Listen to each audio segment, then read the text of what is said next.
Bonjour à tous, mesdames, messieurs. Je suis très contente et très honorée de modérer cet atelier de l'Africa Business School, qui est l'école de commerce de l'UM6P, et qui, pour moi, constitue vraiment un vrai exemple d'émergence. On aura peut-être l'occasion d'en parler tout à l'heure. Sans plus tarder, je vais présenter très rapidement mes deux chers collègues et aussi intervenants, en la personne de Jean Stone, avec lequel on va démarrer ce premier panel. Ce premier atelier, Jean Stone a choisi de l'intituler « Comment les principes de la complexité peuvent guider l'organisation des entreprises ». Décidément, on voit que ce principe touche toutes les disciplines, même les plus insoupçonnées comme le management. Et après vous avoir un petit peu ouvert les chakras sur la complexité dans le management, on va continuer avec Dr Amin Belmlih, qui lui va commencer à nous parler de quelque chose de très ancré, très incarné, à savoir le leadership complexe. Sans plus tarder, je vais appeler Monsieur Jean Stone à faire sa présentation. Peut-être juste quelques mots, Jean, avant de te donner la parole. Alors, Jean, il y a beaucoup de choses à dire sur Jean. Jean n'est pas facile à présenter, car c'est un homme qui essaie d'être aussi transversal que possible et d'échapper aux différentes disciplines dans lesquelles on veut l'enfermer. On peut néanmoins dire que Jean a accepté de nous accompagner dans l'aventure ABS en créant un centre qu'il a décidé d'appeler, avec Bruno Guidardini, Centre de sciences et quête de sens, qui est aussi un centre en pleine émergence. Donc ça fait peut-être 2 mois à peu près que le centre a vu le jour. Donc Jean est philosophe des sciences, auteur de best-sellers, comme Notre existence a-t-elle un sens. Il est également cofondateur d'Université interdisciplinaire de Paris, dans laquelle il a organisé un certain nombre de manifestations internationales qui ont regroupé pas mal de prix Nobel, qu'on verra aussi dans votre présentation. Jean est également prospectiviste. D'ailleurs, un des deuxièmes best-sellers, peut-être que vous connaissez, c'est Les clés du futur. Il a également pris le risque, il y a pas mal de temps déjà, d'enseigner la complexité dans les écoles de commerce, notamment dans le cadre du MBA de HEC. Et le module, je pense qu'il s'appelait, c'était Philosophie des sciences appliquées au management, c'est bien ça. Et c'est de cela dont il va nous parler aujourd'hui. Merci Jean.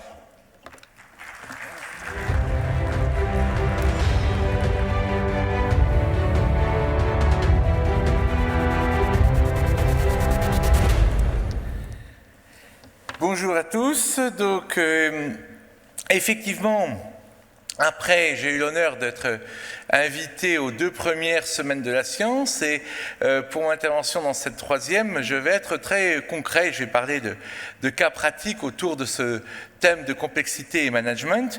Mais pour commencer, on va d'abord écouter quelqu'un qui a été l'un de mes 2 maîtres, le 2e étant Bernard d'Espagna, que je partage avec Hervé Svirne ici présent dans la salle. Et donc mon premier maître est le prix Nobel Ilya Prigogine, qui a été évoqué ce matin à plusieurs reprises. Et nous allons l'écouter dans une vidéo.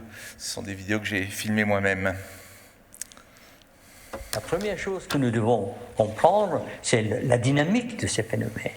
Et la dynamique de ces phénomènes est liée justement aux propriétés de non-équilibre, aux instabilités, aux bifurcations et au chaos. C'est le fameux effet papillon, par exemple. N'est-ce pas que des tout petits effets peuvent être amplifiés? C'est donc un tout autre univers que nous voyons, un univers qui devient aussi dès lors accessible à notre action.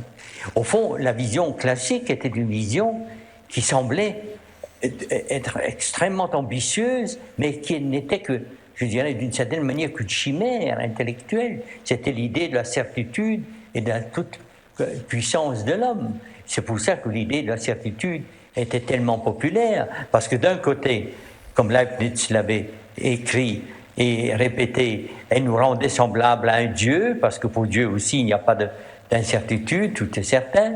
Et de l'autre côté, elle ouvrait l'idée au mythe de la toute-puissance de l'homme, d'un univers asservi, d'un univers esclave, dont nous pourrions faire ce que nous voulons. Nous voyons que ce n'est pas comme cela. L'univers est bien plus complexe, l'univers s'auto-organise, l'univers a des différentes possibilités d'évolution, et nous devons mieux comprendre et déchiffrer ce message pour pouvoir aussi dans les mesures possibles, rendre les conditions de vie plus satisfaisantes pour l'humanité nombreuse de demain. Alors, vous voyez, ce qu'il a dit d'essentiel, hein, c'est que notre science n'est plus ce savoir classique, voyez-vous. C'est ça, il a dit que c'était une chimère intellectuelle de vouloir tout contrôler. Et c'est justement ça, cette question des limites de la connaissance, dont vous avez déjà parlé, entre autres, hier matin avec Hervé Svirne et hier après-midi avec Grégory Chaitin. Ce sont des points essentiels et nous allons voir comment, justement, on va les appliquer. Il a parlé de non-linéarité, hein, l'effet papillon. Il a parlé de bifurcation. La chute du mur de Berlin serait un bon exemple de bifurcation géopolitique. Il a parlé d'auto-organisation, hein, intermitière.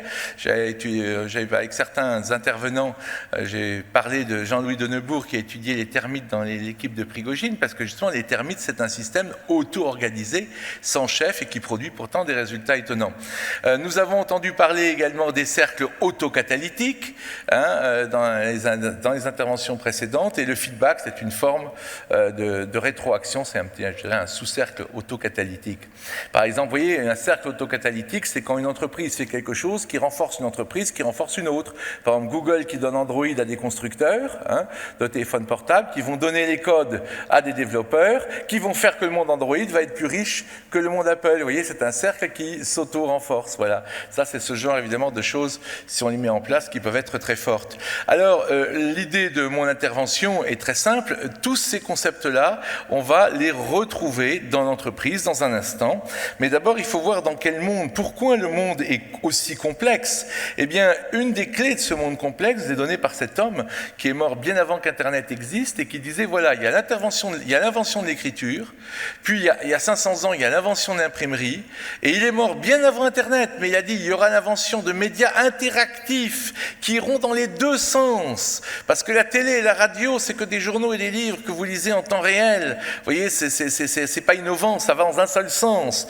Et quand vous avez effectivement des choses comme ça, c'est plus vous avez de points blancs sur cette carte, plus vous avez d'échanges de messages Facebook entre des adhérents Facebook d'un même pays, plus vous avez de lignes bleues, plus vous avez d'échanges entre les adhérents Facebook de continents différents.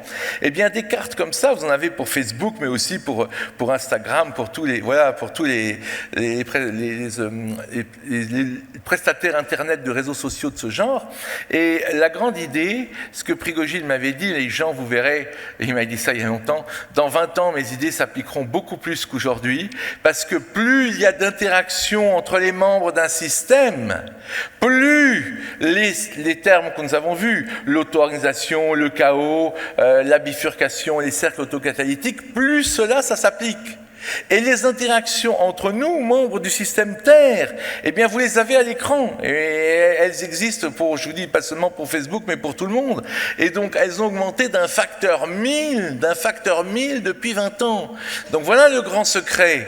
Chaque fois que vous envoyez un message WhatsApp, et vous le faites souvent, je le sais, hein, entre autres au Maroc, chaque fois que vous postez sur Twitter ou Facebook, vous contribuez à changer la civilisation. Parce que vous contribuez à la complexification du monde. Et c'est cette complexification du monde, à cause des médias interactifs, des médias qui vont dans les deux sens, qui permet d'avoir effectivement des choses comme on a vu en France, qui sont impossibles sans les réseaux sociaux. Une ménagère de moins de 50 ans qui met une vidéo sur Facebook, c'est repris par un camionneur de la région parisienne sur Twitter, et toute la France est à feu et à sang, voyez-vous. Et alors ça, évidemment, c'est une nouvelle civilisation d'une complexité impressionnante, encore une fois, simplement à cause du nombre d'interactions entre nous. Voilà pourquoi vous contribuez à changer de civilisation chaque fois que vous postez ou envoyez un message. Mais pour l'entreprise, ce qui est intéressant, c'est que justement, dans ses anciennes vidéos, Prigogine lui-même l'avait dit, les théories du chaos et de la complexité s'appliquent à la société et à l'entreprise, alors qu'elles viennent de la chimie. Hein, les cercles autocatalytiques, c'est des réactions chimiques, les bifurcations au départ, c'est des constatations dans les réactions chimiques, hein, de l'équipe de Prigogine et d'autres, mais ça s'applique encore beaucoup plus à la société qu'à la chimie, comme vous allez l'entendre. Oula. Zut. On a un problème en régie. Si on peut retrouver le son. Sinon, je vous dis ce qu'il dit sur cette vidéo. C'est au niveau du fichier, hein. Ce n'est pas un problème de régie, c'est au niveau du fichier. Merci. Bon, alors, c'est parfait, je vous dis. Ce qu'il disait sur ce fichier, je suis désolé pour ce problème technique, mais c'est effectivement... ce qu'il disait sur ce fichier, c'est que l'entreprise ou la ville sont des systèmes encore bien plus complexes, bien plus non linéaires que des systèmes physiques ou chimiques. Donc, ce n'est pas seulement des analogies que je vais vous présenter maintenant, c'est des choses qui s'appliquent encore plus. C'est des choses qui s'appliquent encore plus dans ces domaines-là, et c'est ce qu'on va voir maintenant, avec par exemple ce premier exemple. Vous avez évidemment une entreprise classique qui est une entreprise pyramidale classique, et vous avez une entreprise qui applique des principes d'auto-organisation, on y reviendra, pas en totalité, mais qui les applique en partie, et vous avez ici le chef d'entreprise, pour moi, c'est la membrane de la cellule. La membrane de la cellule, c'est quelque chose qui ne produit rien. À l'intérieur, dans une cellule, vous avez des petites usines chimiques, des ATPases, etc., qui forment toute une série de choses, mais la membrane elle-même ne produit rien. Et pourtant, sans membrane, il n'y a rien qui marche. C'est la même chose pour un chef d'orchestre, si vous voulez une autre métaphore. Le chef d'orchestre ne fait aucun bruit, mais sans chef d'orchestre, la musique de tout l'orchestre n'aurait pas de sens, voyez-vous. Et donc, dans cette nouvelle vision, le chef d'entreprise, c'est celui qui fait le cercle. Et une des premières études qu'on voit dans ce domaine-là, c'est donc que vous avez le mode d'organisation indiqué pour la vision classique est une hiérarchie pyramidale, ou dans les nouvelles visions de l'organisation d'entreprise, vous avez une hiérarchie toujours, mais accompagnée de réseaux non hiérarchiques ayant un vrai pouvoir de décision. Et en France, il y a 2 cas d'école dans les années 90, c'était New Sulzer Diesel France, et une entreprise s'appelait Favi, qui était une entreprise de fonderie. Et New Sulzer Diesel France, qui est dirigée par Bertrand Martin, qui avait fait ce livre « Oser la confiance ». Ce n'est pas neutre que ce livre soit coécrit par un certain Vincent Lénart, puisque un certain nombre d'entre vous qui travaillent avec l'OCP savent que c'est encore aujourd'hui un des consultants principaux de l'OCP, et il travaille y compris en direct avec Monsieur Terrab, Vincent Lénart, qui a été donc dans les années 90 mêlé à cette expérience de Oser la confiance, dans laquelle Bertrand Martin justement est arrivé dans une entreprise complètement en faillite, qui faisait du moteur diesel pour la construction navale quand il n'y avait plus aucun marché en France, et on lui a dit, bon, avant vous il y a le type qui a tenté ça, puis il y a le type qui a tenté ça, et vous allez tenter quoi? Et là, il dit, je ne sais pas. Il faut du culot. Hein. Ah bon, bah alors, vous savez, on dit en coulisses, on est mal, hein, parce que le nouveau PDG, il ne sait même pas ce qu'il faut faire. Et puis il dit, mais c'est vous qui êtes dans l'entreprise depuis longtemps qui pouvez me le dire. Donc voilà comment on va s'organiser. Vous allez prendre des problèmes qui vous passionnent, vous allez me faire, chacun va de façon indépendante et libre participer à des groupes d'études et de propositions, et vous me ferez dans 3 mois des propositions. Ah oui, on connaît ça, et puis vous allez jeter à la poubelle. Ah non, non, je m'oblige d'accepter 70%, 70% de ce que vous allez me proposer. Donc ça responsabilise les gens, ils ne peuvent pas proposer n'importe quoi, voyez-vous. C'est ça faire le cercle, voyez. Et donc j'ai vu à l'époque la vidéo de présentation, c'était un truc très spectaculaire, où les gens par exemple proposent de vendre le siège social et de l'installer au cœur de l'usine. Bien avant qu'il y ait l'idée les métiers s'expliquent, vous savez, on va vite à vie, on va créer des liens entre les équipes commerciales et les ouvriers qui ne se parlaient pas, etc. Et l'entreprise va faire plus 90% de productivité sans aucun licenciement. Donc c'était un cas d'école qui a beaucoup intéressé le patronat français. C'était la première application donc de ce qu'on peut appeler l'intelligence collective. On va écouter maintenant, j'espère que la vidéo va marcher, Madame Giordano, qui était le DRH de cette aventure. Ce qui me vient tout de suite à l'esprit, c'est le management post-taylorien. C'est au-delà du management participatif. Parce que quand on pense à management participatif, on pense à des recettes. Je dirais que c'est au-delà de ça, un management pas autogéré, mais conduit directement par les personnes. Chaque acteur de l'entreprise prend en main son propre environnement et agit pour le bien de l'entreprise. Finalement, l'action est au niveau du terrain et la décision se situe au niveau de l'action. Donc il n'y a pas des managers qui décident et qui dirigent et des acteurs qui se contentent d'exécuter, c'est vraiment des acteurs qui sont vraiment acteurs de leur propre destin et acteurs du destin de l'entreprise, mais tous ensemble. On a pu qualifier ça aussi d'un fonctionnement par subsidiarité, c'est-à-dire que tout ce qui peut être fait au niveau du terrain est fait au niveau du terrain. Et on ne remonte à la hiérarchie que ce qui nécessite un niveau de décision ou un niveau supérieur de prise de décision. Oui. Et c'est la première fois que j'ai entendu, quand j'ai fait ce film, le mot subsidiarité. Et effectivement, vous voyez bien le schéma que j'ai présenté avec les petites boucles à l'intérieur de l'entreprise qui sont des gens de niveau non hiérarchique qui résolvent les problèmes à leur niveau à eux, comme elle l'a très bien expliqué. Suivons le principe suivant. La bonne entreprise est celle qui arrive à éliminer l'incertitude au moins en interne. On n'est jamais assez fou pour penser qu'on va éliminer l'incertitude externe. Mais dans la nouvelle vision, la bonne entreprise, c'est celle qui va gérer le mieux l'incertitude interne et externe, avec des réseaux plus souples, avec des suggestions plutôt que de la confrontation, etc. Vous allez avoir une gestion de l'incertitude plutôt qu'une volonté de l'éliminer. Et ça, c'est quelque chose, évidemment, de très important également, par rapport à la vision que l'on a par rapport à l'incertitude. On va écouter un premier joker qui est le droit à l'ignorance. Je crois que si ce que je veux faire partager aux autres fonctionne, moi, je dois ignorer de la façon dont ça se passe. Vous savez, j'avais été frappé lorsque j'avais commencé à travailler, jeune ingénieur, j'avais travaillé sur des grands chantiers pétroliers, j'avais été frappé de voir que le souci des patrons, petits ou grands, d'ailleurs des chefs d'équipe, c'était à tout prix de savoir où étaient les gens, ce qu'ils faisaient. Et ce qui était remarquable, c'est que de toute façon, quand vous alliez les voir, ils se comportaient autrement. Et j'avais vu là un parallèle avec le fameux principe d'incertitude d'Eisenberg. Je me suis dit que finalement, peut-être qu'il fallait accepter de ne pas savoir exactement où étaient les gens, ou exactement ce qu'ils faisaient, et que finalement, c'était de cette façon-là pour que les choses se passent bien. Je ne sais pas exactement comment ça se passe à un système, mais j'essaye d'insuffler des idées, des comportements, mais il est possible que ça se passe totalement différemment de la façon dont je l'imagine. Alors, Dominique Huy, que vous venez d'entendre, dirige le groupe Assystem, un groupe aujourd'hui de 14 000 ingénieurs. Il a commencé tout jeune, sans fortune personnelle, dans une entreprise qui à l'époque faisait 300 personnes. Et comme il a expliqué, eh bien, sur les grands chantiers pétroliers, on savait où étaient les gens, mais on ne savait pas ce qu'ils faisaient, ou on savait ce qu'ils faisaient, mais on ne savait pas où ils étaient. Et donc, lui-même, ce qu'il ne dit pas dans le film, c'est que au lieu, on remplissait des fiches le soir. J'étais là, j'ai fait ça, j'étais là, j'ai fait ça, etc., etc. Et lui, il a dit, il était un passionné de physique quantique, il était un passionné de Prigogine, j'ai même fait intervenir Prigogine dans son entreprise quand on s'est connus, et il a dit, mais moi je lâche prise, du moment que le travail est fait, je me fiche de savoir comment ça a été fait.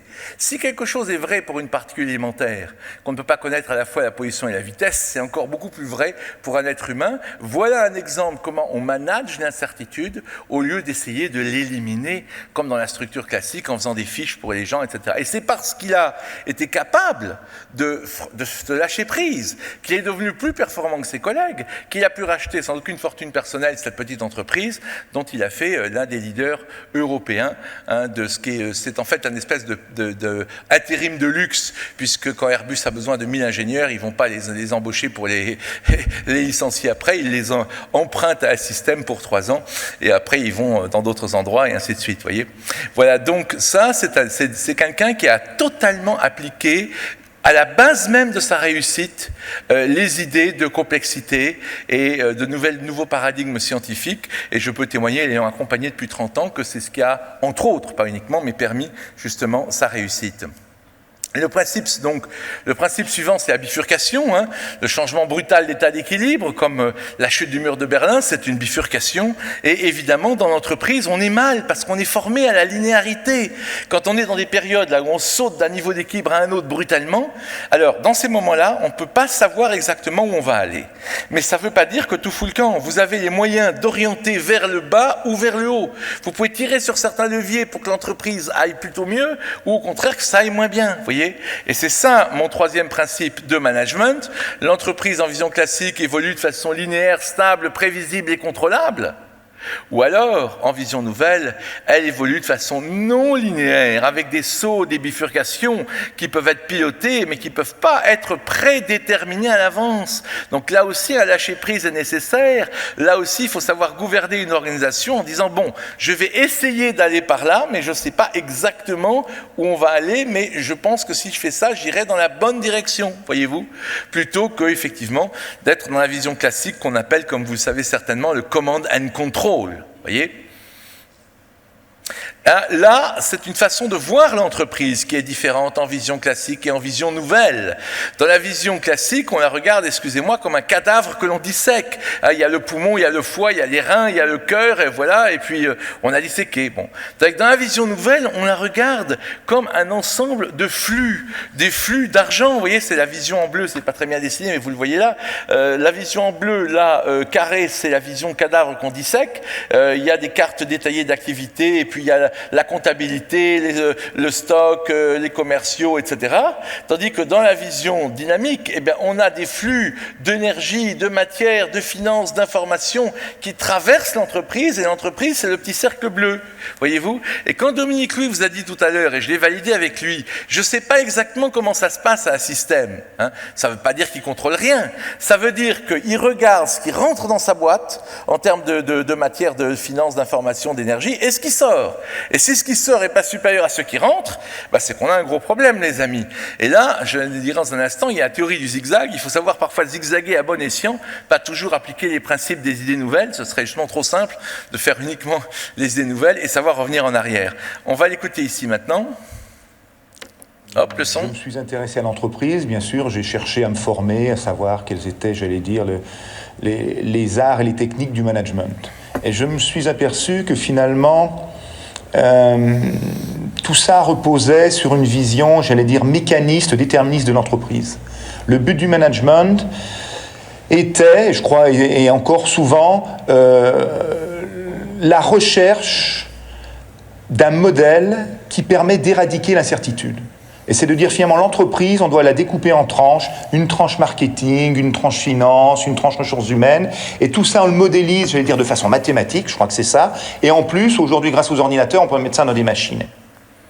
Comment imaginer qu'une entreprise qui cherche à éradiquer l'incertitude, à construire un modèle de ce type-là, puisse prendre en compte justement cet univers qui est incertain? Vous voyez, c'est ça qui est intéressant. Quand il a racheté sa boîte et qu'il est devenu chef d'entreprise, il a commencé à se former au management. Et là, on lui a appris le modèle classique, le modèle command and control. Et il a dit, j'y crois pas. Et pourquoi il n'y croyait pas? Parce qu'il connaissait Prigogine, parce qu'il connaissait la mécanique quantique, parce qu'il savait que ça ne correspondait pas à la complexité du monde. Donc voilà quelqu'un qui a vraiment basé sa méthode de management sur la compréhension des sciences de la complexité, voyez-vous.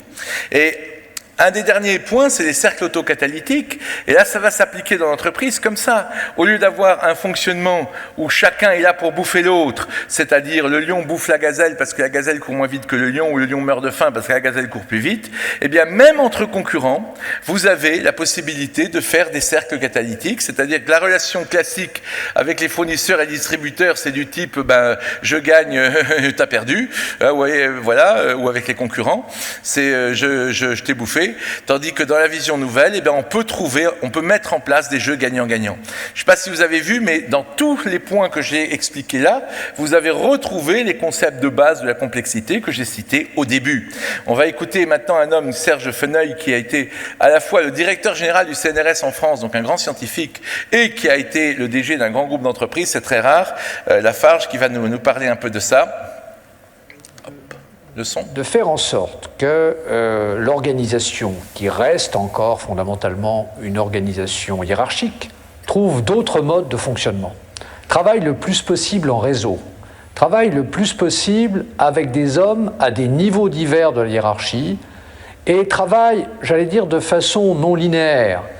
Ne prennent pas un problème uniquement de façon rationnelle, au sens de la rationalité du XIXe siècle, mais admettent, dans la résolution de ce problème, de prendre en compte toute la complexité qui l'entoure.